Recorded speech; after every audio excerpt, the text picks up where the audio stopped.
Hello everybody, welcome back to another video today. I know I haven't been uploading, but it was because I've been making this special video. Now, yes, yesterday was Halloween, so happy Halloween, guys. Hope you guys had fun for the Halloween, maybe go trick-or-treat.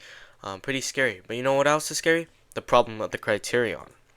Now, the problem of the Criterion is a very unpopular but very major problem in epistemology, and it always goes back to the ancient skeptics, Sextus Empiricus, right? And his book Outlines of Skepticism. And I would recommend you reading that book if you're getting into epistemology. Definitely read Theory of Knowledge by Roderick Chisholm. If I'm correct, that's the name of the book. And then I would also read An Intro to Epistemology by Bonjour. Alright, so let's get into the video today. Okay, so what is the problem with the Criterion? Well, first of all, it's an ancient problem that starts with two fundamental questions, really. First, what do we know? And two, how do we know? Right? Or it could be, what is the extent of our knowledge and what is the criteria of knowing?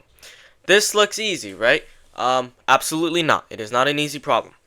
The problem of the Criterion is essentially saying that you can only identify knowledge if you have the criteria for knowledge, but that you can only have the criteria for knowledge if you can identify knowledge, or you need criteria to identify knowledge, but also need to know what knowledge is to justify your criteria.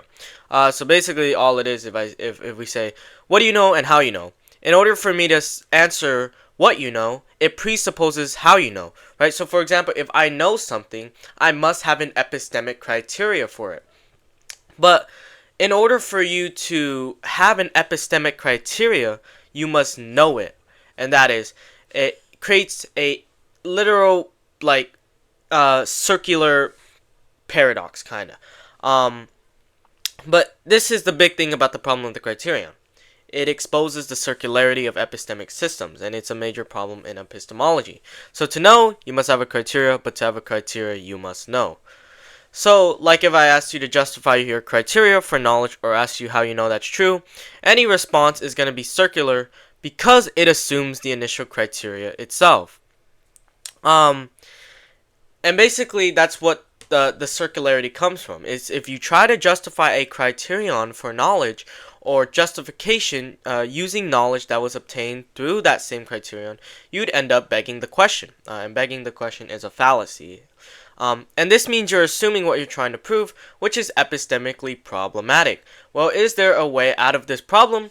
And Roderick Chisholm says there is two possibilities. Now, I know you might ask and be like, why is this problem such a big problem? Well, first of all, the problem with the Criterion is a huge problem in epistemology, because it ultimately goes to show, or what it's trying to show, is that the foundations of our knowledge is circular. And then sometimes people, or epistemologists, do what we call epistemic bootstrapping, right? And so we're going to see how there is different responses to this problem, and whether we can get out of circularity. Because circularity in philosophy does not go well. Except for one system, which we're going to look at. Now, here's a quote. We may try to find out what we know, or what we are justified in, believing without making use of any criterion of knowledge or of justified belief. This is called particularism.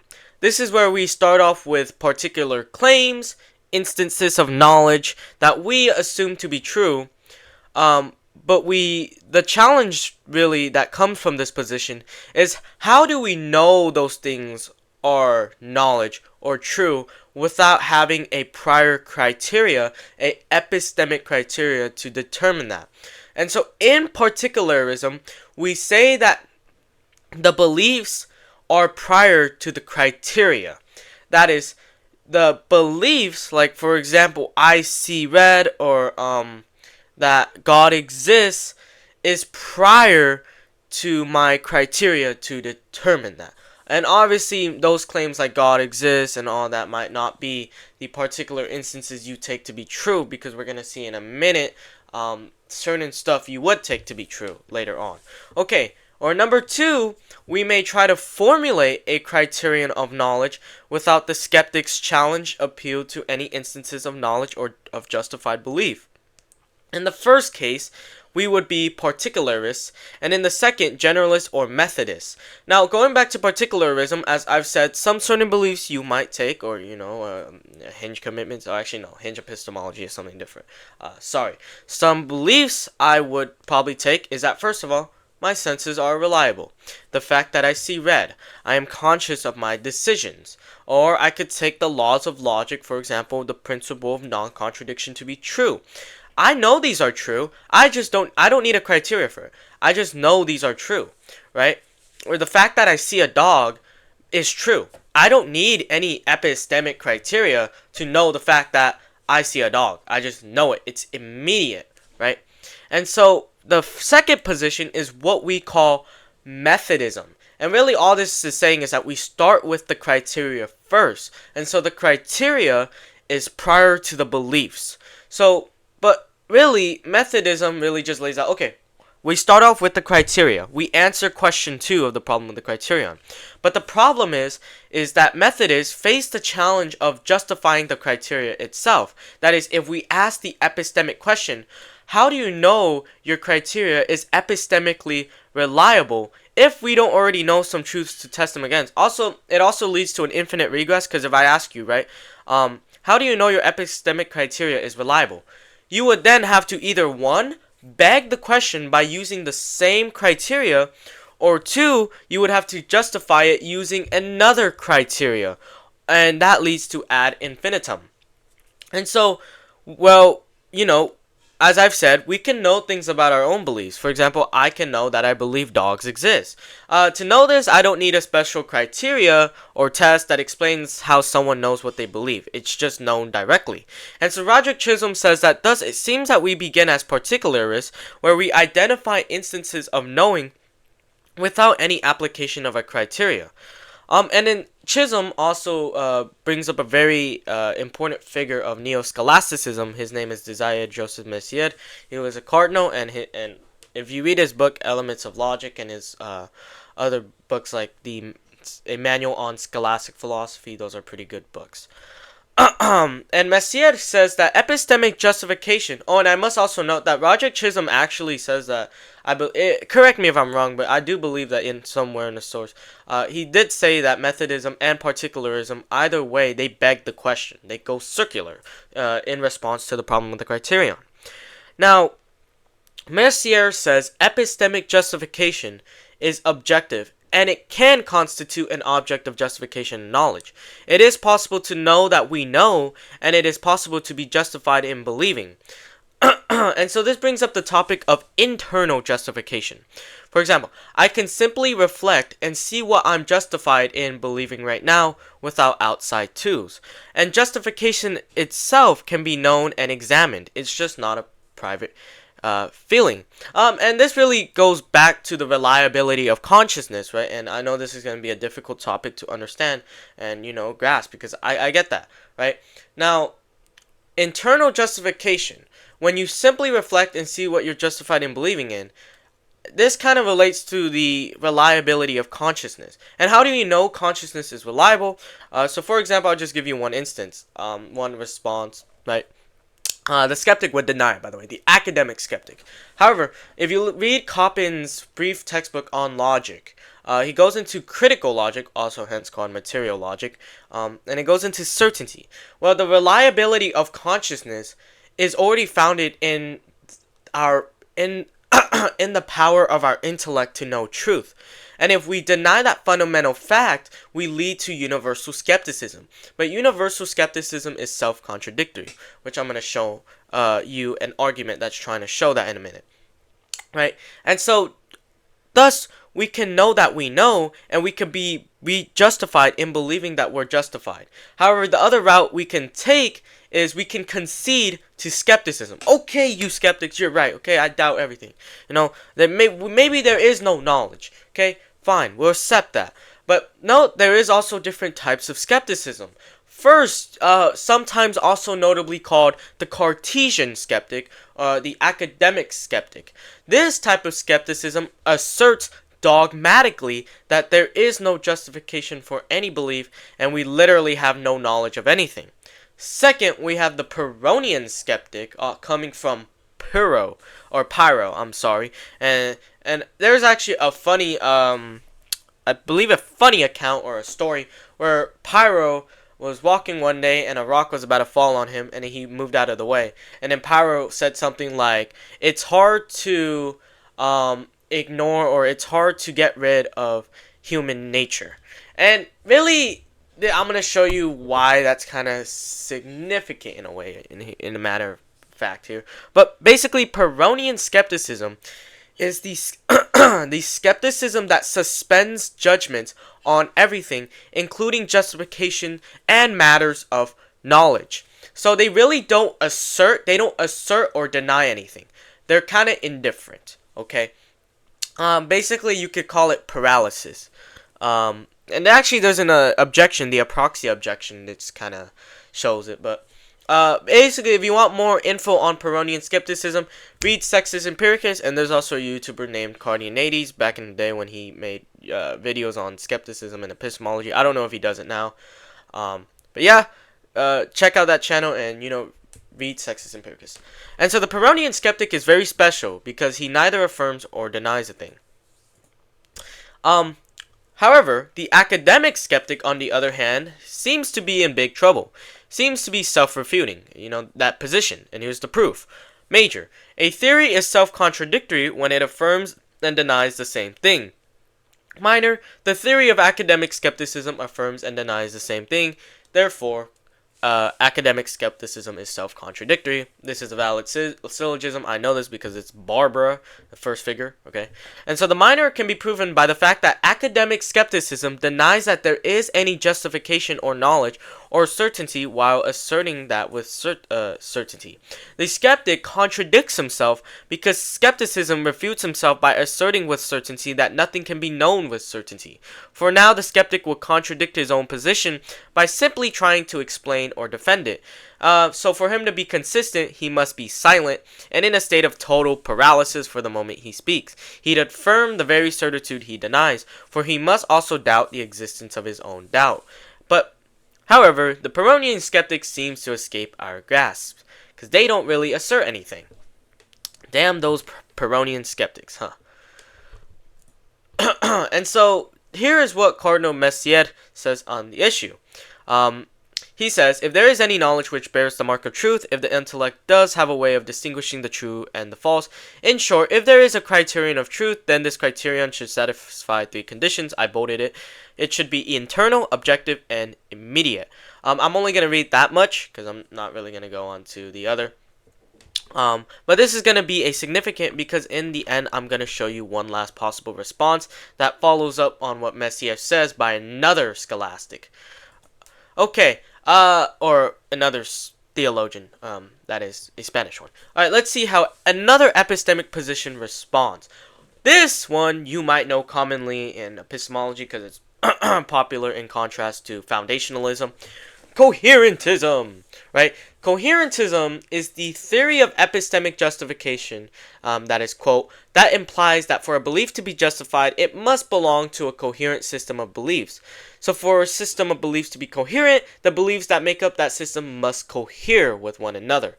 So if X is coherent with our current set of beliefs, then we are justified in believing X. But what do you mean when you say for X to be coherent? Well, we generally just mean it's logically consistent, meaning that it does not create a contradiction. For example, I saw a van and I walked my dog. Okay, those do not create a logical contradiction because I can conceive of those happening at the same time. Now, the key feature about coherentism is that it accepts circularity. So, sorry, excuse me.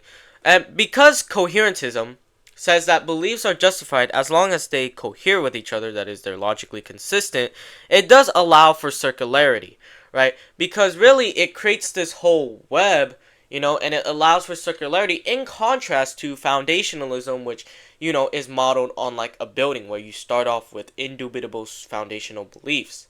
And so coherentism emphasizes a shared connection, kind of like a spider web, right?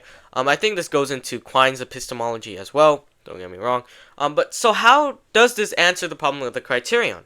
Well, coherentism answers the problem of the criterion by balancing our beliefs about truths and methods together until they form a consistent, mutually supporting system through coherence, which is called reflective equilibrium. So basically what it does, it uses both beliefs to answer questions 1 and 2. And then a philosopher, Andrew Kling, says, to be a coherentist is to reject the epistemic priority of beliefs and criteria of truth. Instead, coherentists recommend a balancing beliefs against criteria and criteria against beliefs until they all form a consistent, mutually supporting system. So coherentist approach is just basically trying to answer both questions. But it seems that coherentism is really just Methodism, because if you really think about it, it tries to answer question 2 by using coherence as a criterion. And coherentism seems to beg the question either by assuming skepticism, by assuming knowledge, or by assuming coherence as the right criterion. Overall, coherentism struggles because it really, if you think about it, it doesn't really escape circularity. Because to reach coherence, you must already have beliefs and criteria to compare, which assumes the very knowledge the theory is supposed to justify. And so the problem of the criterion is a really huge problem, as I've really said. It's a major problem, and it really gets to the issue of, the foundations of your beliefs and where knowledge even begins. And so and what I'm basically saying is that it's extendable to many issues, including in metaphysics. And let's look at the most common question about the senses and empiricism. If all knowledge comes from the senses, the problem of and this is here the problem of the criterion just being, reformed to this type of issue. Which sensory experiences or beliefs based on the senses are true? What criterion or method can we use to tell when our senses are giving us true information? Basically, it's kind of framed in the same problem, right? How do you know your external senses are reliable? How can we know that our senses are reliable sources of truth without first using those same senses to test their reliability? And it seems that the problem of the criterion has taken over all and engulfed everybody. But wait, let's look at one more possible response. And, this is pushing on more from Messier. We saw that he said that a criterion of truth must be immediate, internal, and objective. Well, my boy, James Luciano Bombs, in his Elements of Logic, and says that there are 2 types of criterias. First, there are those which are in ourselves. These include the criterion of consciousness, of evidence, and of common sense, and that of the external senses. 2, that which is outside of ourselves, which is authority. However, it is because of James Luciano Bombs, or James, you just I'm gonna call him Bombs, book that is interesting because his book provides a possible response. He says that the criterion of the external senses is reduced to the criteria of consciousness and common sense, or the intellectual instinct. So, what is consciousness? Well, the consciousness, or the internal sense, is just defined as the internal presence of our state of mind. But how does this thing really help us answer the problem of the criterion? Well, first of all, the criterion of consciousness is infallible, provided that it is confined to its own sphere. This sphere is explicitly defined as that which passes in our interior, that is, ourselves, in us, and we're not talking about something outside of us. For example, if a person experiences a pain like that produced by a blow, they cannot be deceived if the consciousness tells them that they feel that pain. And this really goes back to the foundationalist belief of immediate consciousness. The claims of immediate propositions of immediate consciousness are infallible. These are incorrigible, indubitable propositions, right? The fact, and I also talked about this in one of my older videos on Descartes on foundationalism, or foundationalism in Descartes, where we talk about immediate consciousness, right? The fact that I'm perceiving a tree, that cannot be wrong, right? No matter how much an evil demon may deceive me, he can never deceive me to the fact that I did not see that tree. I did see that tree, right? But we're going to see in a minute we need to make a careful distinction, because we can fall into error if we try to connect it to what is outside of us. So to feel it, to experience it, or to have consciousness of it, and to find it present in the soul are really these same things. These are identical. And to affirm one of these and deny the others, you would be contradicting yourself. And so this seems like a foundationalist response, as I've said, by grounding knowledge in direct consciousness. And Baum also notes that the errors of the criterion of consciousness only arise when you pass from the internal affection to its causes, or to circumstances which are not under its own sphere or realm. For example, I am not and cannot be deceived if I affirm the pain I experience. For example, if I say, I feel that pain. But if you say, besides stating the pain, and you say that the causes of that pain or the blow, and you use the same criterion, then I can be deceived, right? So if you say the causes of that pain is you punching me, right? That is where the criterion of consciousness can be wrong. Then you can be deceived. And this is because in that case, in that specific case, the criterion is applied to outside of its own sphere. So, criterion of consciousness is infallible when it refers to what passes in us or in our interior. So the criterion is fallible, or the criterion of consciousness is fallible when it goes beyond the limits of what passes in us or our interior, taking in the causes, effects, or other circumstances of the internal phenomenon.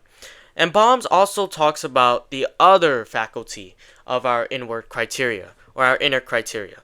And this is the criterion of evidence, and I'm not going to elaborate much into this, right, because I'm not trying to get into the whole book. But the criterion of evidence claims that truth is known through immediate perception of the identity or contradiction of ideas. When the mind clearly sees that something must be true, for example, that 2 plus 3 equals 5, this perception is self-evident and requires no further proof. And so how does this really answer the problem of the criterion? Well, first of all, evidence avoids circularity by grounding knowledge in self-evident truths, ideas that are directly seen to be true without requiring an external criterion. And this really goes back, for example, right, when you first start out in the world, the senses grasp or see, the senses, they follow their proper object, right? For example, vision follows color. Color is the proper object of the eyes, right? Okay, now, but the thing is, whenever you perceive something, right, the first thing you necessarily perceive is being, which is existence, and then you abstract from that, right? And then we self-evidently understand the first principles, that is the law of non-contradiction. I don't need a whole criteria to know that the principle of non-contradiction is true.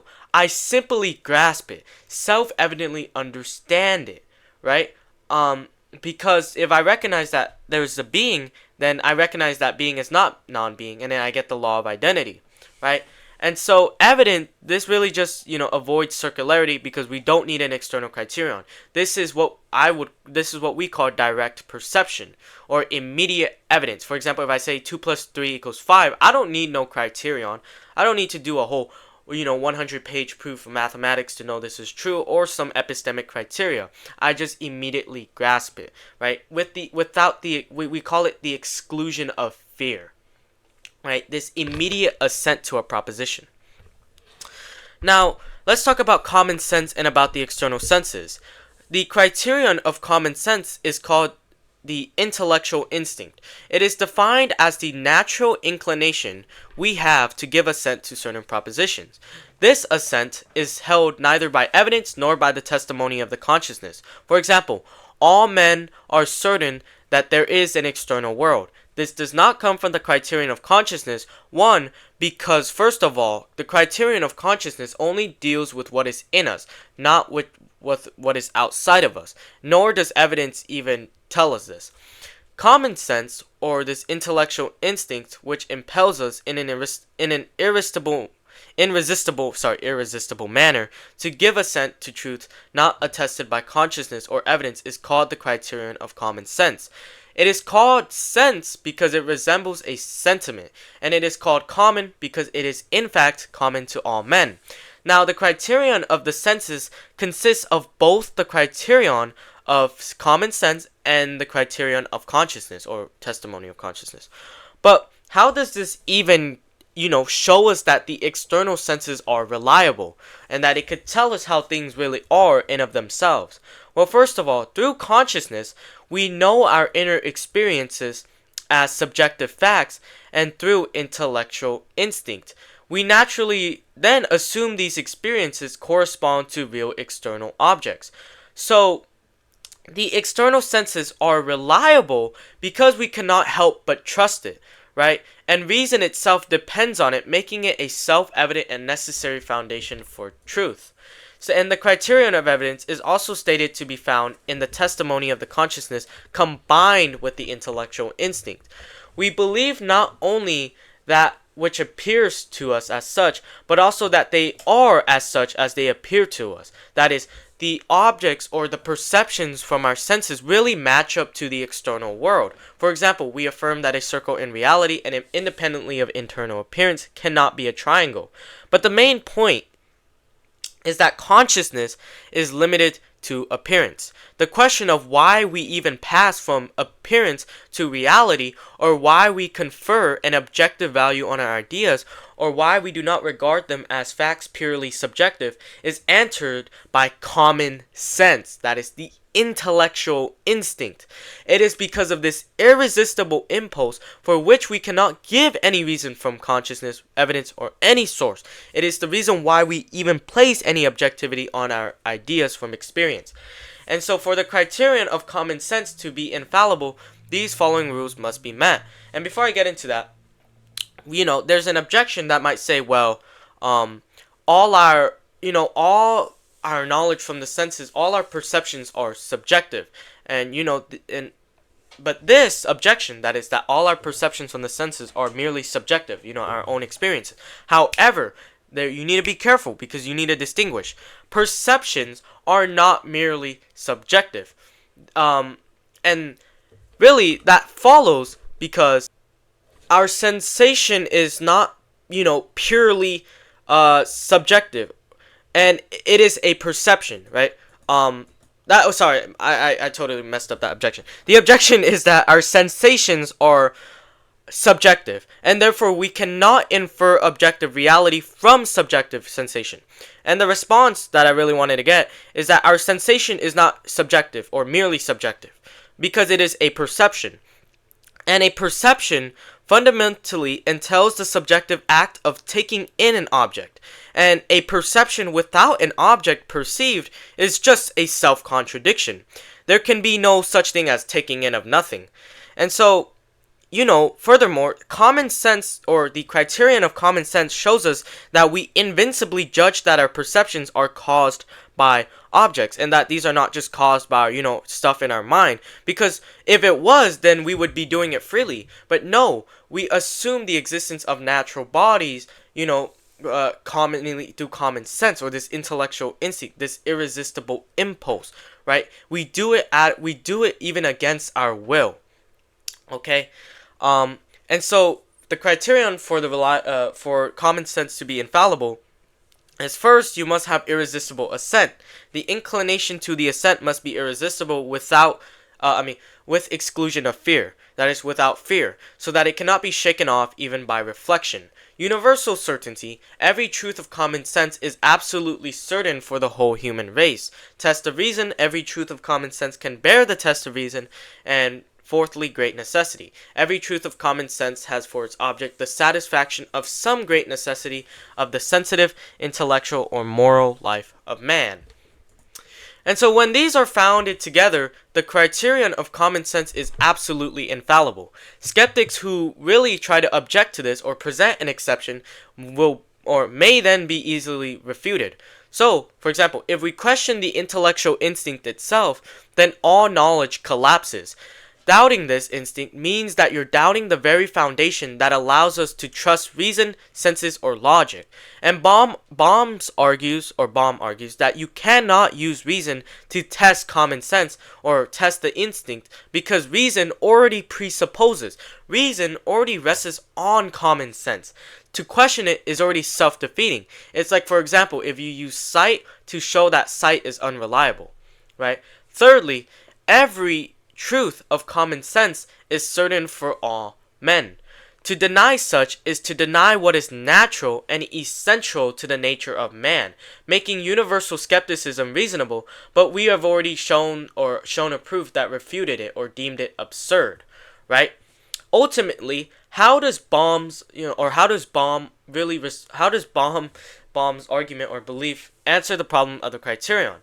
Well, Bohm's argues that we do not begin with abstract rules for knowing, but with natural certainty given by these faculties, that is consciousness, evidence, and common sense that is founded in us. So this really builds on what Mercier was saying about an inner criterion in us that has to be internal, immediate, and objective. Consciousness gives us direct awareness of our inner states. The intellectual instinct connects those states to the external world, and common sense provides the first truths that reason builds upon. And all of the inward criteria also follows up upon the fact that the power of our intellect is ordered to truth, and that these are one of the main presuppositions one must take in epistemology to even begin knowledge, for otherwise the contrary of those is self-refuting. And that's basically another response to the problem of the criterion. If you guys have any other response, questions, please let me know. That would be great. Thanks for watching.